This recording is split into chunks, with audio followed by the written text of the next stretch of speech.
मैं DK Gautam जाफा Indian YouTube channel की तरफ से आज नए विषय पर नई वीडियो के साथ उपस्थित हैं। आइए देखते हैं।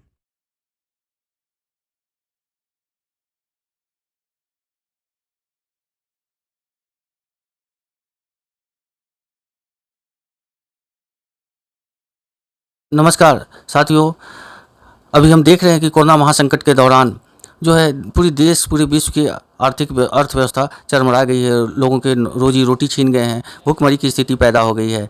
ऐसे स्थिति में स्कूल कॉलेज भी बंद हो गए हैं। अभी स्कूल कॉलेजों में एक नया सिस्टम चालू हुआ है ऑनलाइन स्टडी का, ऑनलाइन एग्जामिनेशन का। तो हम ये बताना चाहते हैं, हम ये आप सभी को, क्योंकि ये ऑनलाइन एग्जामिनेशन वगैरह के जो हैं इसकी बहुत विरोध हो रहा है। और क्योंकि ऑनलाइन एग्जामिनेशन में बहुत सारी सिस्टम इन्वॉल्व होती है। बहुजन समाज के लोगों को, इस देश के बहुजन समाज के लोगों के पास ऑनलाइन सिस्टम से जुड़ने का संसाधन नहीं है। ऑनलाइन सिस्टम से जुड़ने के लिए आपके पास अच्छी मोबाइल होनी चाहिए, मोबाइल डाटा नेटवर्क वगैरह की व्यवस्था होनी चाहिए। तो ये सब चीज़ें नहीं है, ज़्यादातर 80% बहुजन समाज के लोगों के पास नहीं है। तो उनके बच्चे कहाँ से ऑनलाइन पढ़ाई करेंगे, कहाँ से ऑनलाइन एग्ज़ाम दे पाएंगे। तो हम इसका, मैं ऑनलाइन सिस्टम का, मैं शिक्षा व्यवस्था में सुधार का, डेवलपमेंट का मैं विरोधी नहीं हूँ, मगर यह सही समय, यह उचित समय नहीं है। आप बहुजन समाज के लोगों को अगर आप कुछ दे पाते हैं तो उनको दीजिए, पहले उनको सक्षम कीजिए, उनको दीजिए, तब ऑनलाइन एग्ज़ाम, ऑनलाइन स्टडी की व्यवस्था करें। बहुजन समाज के लोग अभी इतने नहीं हैं कि वो अपने बच्चों के लिए एक कीमती मोबाइल ख़रीद पाएँ और डाटा वगैरह की जो मोबाइल जो नेटवर्क वगैरह की व्यवस्था कर पाए। तो अभी ये संभव नहीं है। अभी केरल में ऑनलाइन टीचिंग शुरू हो गई है, पूरे देश में और भी जगह शुरू हो गए। अभी केरल से बहुत दुखद घटना आई है, ये सामने आया है। 1 जून को सोमवार के दिन एक 14 साल की दलित लड़की जो कि ऑनलाइन पढ़ाई नहीं कर पा रही थी, उसके घर की टीवी ख़राब थे, उसकी वजह से उसे लगा कि वो शायद पीछे हो जाएगी, वो सिलेबस वगैरह कवर नहीं कर पाएगी। तो उसने इससे डिप्रेशन में आके जो है किरासन तेल से आग लगाकर आत्महत्या उसने कर ली।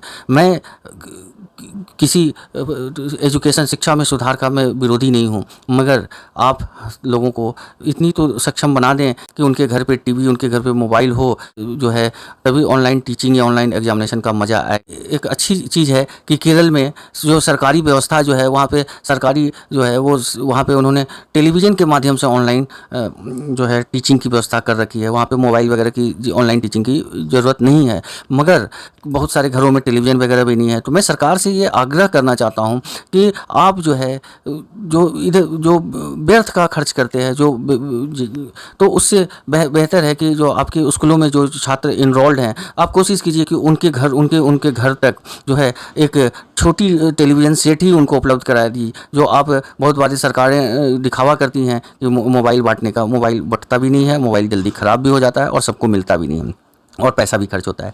तो उससे बेहतर ये है कि आप जो है, मैं तो हर राज्य सरकारों से आग्रह करना चाहता हूँ कि आप अपने सरकारी स्कूल में पढ़ने वाले जो गरीब छात्र हैं, छात्र छात्राएं हैं, उनके परिवार वालों को एक टेलीविज़न सेट, जो आजकल टेलीविज़न सेट बहुत ही सस्ता हो गया है, तो उनको एक मुफ्त टेलीविज़न सेट दिया जाए। और ये व्यवस्था किया जाए कि आपके सरकारी स्कूलों में जो पढ़ाई होती है वो एक सरकारी चैनल हो, चाहे डी चैनल वगैरह है या जो भी हो, आप उसकी मार्फत जो है उनके घर तक जो है ऑनलाइन टीचिंग की व्यवस्था करें। आपके स्कूलों में जो पढ़ाया जा रहा है, जो आपके क्लासों में ऑनलाइन पढ़ाई जाएगी, वो सरकारी चैनल के माध्यम से छात्रों तक पहुंचे, कि उनको केबल वगैरह और डीटीएच वगैरह इन सभी झंझटों से भी दूर रहना पड़े।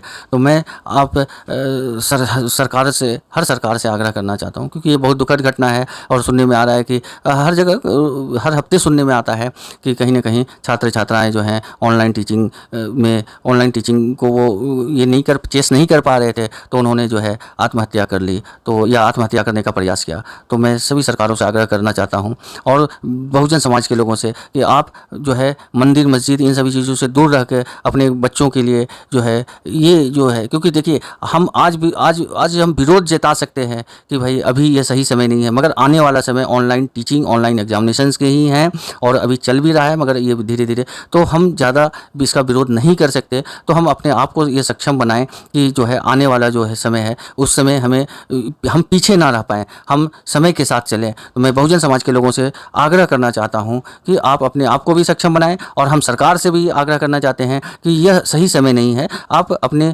नागरिक को, अपने देश की जनता को, अपने राज्य की जनता को आप उनको सुविधा उपलब्ध कराएं, मुहैया कराएं, उनको आप टेलीविज़न दें और जो उसके माध्यम से जो है कुछ ऐसा सिस्टम डेवलप करें कि ऑनलाइन टीचिंग एक गरीब परिवार के बच्चों तक पहुंच पाए। व्यर्थ में पैसा खर्च करने से कोई फ़ायदा नहीं है। मैं बहुजन समाज के लोगों को विशेष करके आग्रह करना चाहता हूं कि अभी आपने देखा होगा कि नेशनल एजुकेशन पॉलिसी जो 2020 का नेशनल एजुकेशन पॉलिसी आ चुका है, ड्राफ्ट तैयार हो चुका है और उसमें ऐसी व्यवस्था की गई है कि जो प्राइवेट शिक्षण संस्थाएं हैं, जो प्रोफेशनल, टेक्निकल और जनरल जो शिक्षण संस्थाएं हैं, उनको ये अधिकार दिया जाएगा कि वो अपने शिक्षण संस्थान में हर कोर्स के लिए फ़ी की व्यवस्था, फ़ी जो है वो खुद ही वो फिक्स कर पाएंगे कि उनको फ़ी कितनी लेनी है। उसमें एक हमें लगता है सरकार ने अपनी तरफ से ये व्यवस्था की है कि उसमें कुछ लोगों को, कुछ छात्रों को स्कॉलरशिप और कुछ को जो है जो फ़ी में रिबेट, पार्शियल रिबेट मिलेगा। मगर इसकी व्यवस्था इसका और असल में कितना फ़ायदा मिल पाएगा ये तो आने वाले समय में ही पता चलेगा। जहाँ तक हम जो है पास्ट को अगर देखें तो पास्ट को देखने से ये पता चलता है कि ये सब जितनी भी EWS और जितनी भी हैं, इसकी समुचित जो है, इसका समुचित लाभ जो है जो उन वर्गों को नहीं मिल पाता, उनके साथ छलावा किया जाता है, इसमें धोखा, इसमें खेल होता है। तो हमें लगता है कि सरकार ने अपनी तरफ से, सरकार की मंशा तो शायद ठीक हो, मगर ये शिक्षण संस्थाएं जो हैं, ये जो 50% जो सरकार ने 50% का जो सरकार ने स्लैब लगाया, सरकार ने जो अपनी तरफ से उसमें जो व्यवस्था की है, न्यू एजुकेशन पॉलिसी की जो ड्राफ्ट है उसमें सरकार ने उसमें जो अपनी तरफ से व्यवस्था की है कि 20% जो है उसमें जो है उनको फ्री एजुकेशन मिलेगा। सरकार ने जो इस ड्राफ्ट सरकार ने जो न्यू एजुकेशन पॉलिसी में जो ये व्यवस्था की है कि 20% फ्री एजुकेशन पा पाएंगे प्राइवेट शिक्षण संस्थाएं में और 30% को स्कॉलरशिप का लाभ मिलेगा, स्कॉलरशिप के माध्यम से वो पढ़ाई कर पाएंगे। सरकार की मंशा शायद कहीं ठीक भी हो, मगर ये शिक्षण संस्थाएं हम अगर देखते हैं, हम अगर पास्ट में देखते हैं तो ये पता चलता है कि यहाँ पे केवल गरीबों के नाम पे इन लोग वर्गों के नाम पे खेल होता है। इनकी सीटें बेच दी जाती है या इनके स्टूडेंट आते हैं तो उनको एडमिशन नहीं मिलता। तो मुझे लगता है कि आगे भी कुछ ऐसा ही होने वाला है। इसके लिए जो बहुजन वर्ग है इनको सक्षम होना पड़ेगा, इनको जागरूक होना पड़ेगा, इनको अपने अधिकारों के प्रति जो है जागरूक होकर संघर्ष करना पड़ेगा, तभी जाके जो है सरकार की योजनाओं का लाभ मिल पाएगा। और अगर शिक्षा है तो सब कुछ है, अगर शिक्षा नहीं है तो कुछ नहीं है। और शिक्षा एजुकेशन की क्वालिटी इतनी इम्प्रूव कर गई है कि अगर आप सही शिक्षा नहीं ले पाए, समय के साथ नहीं चल पाए, तो आप सदा के लिए पीछे हो जाएंगे। आपको कभी भी आप समाज की मुख्य धारा, देश की मुख्य धारा से नहीं जुट पाएंगे। मैं बहुजन समाज के लोगों से आग्रह करना चाहता हूँ कि आप मंदिर, इन सभी चक्रों में ना पड़ें, व्यर्थ के खर्चों में ना पड़ें। जो आपके जो बहुजन समाज के लोग नशा वगैरह करते हैं, इन सभी चीज़ों से भी बचें। आपने कोरोना महासंकट झेला है, इसका दुख आपसे बेहतर कोई नहीं जान सकता। तो मैं आपसे निवेदन करना चाहता हूं कि आप अपने बच्चों को सक्षम बनाएं, उनको जो है सरकार की योजनाओं का लाभ लेते हुए उनको अच्छी शिक्षा व्यवस्था दिलाएं और जिससे वो पढ़ के doctor, engineer, IAS, IPS, IRS, businessman या और भी कुछ रोज़गार वो पा सकें, जिससे कि आने वाले समय में उन्हें कोई परेशानी नहीं हो।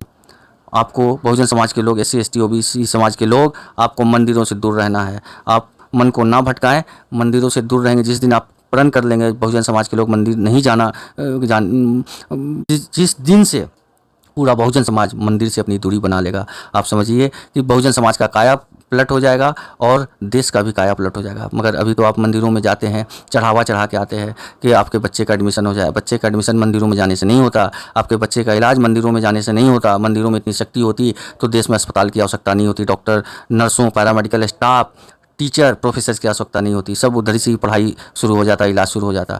तो ये मन को ना भटकाएं, आप केवल शिक्षा और विज्ञान पे भरोसा करें। जय भीम, जय भारत, जय संविधान।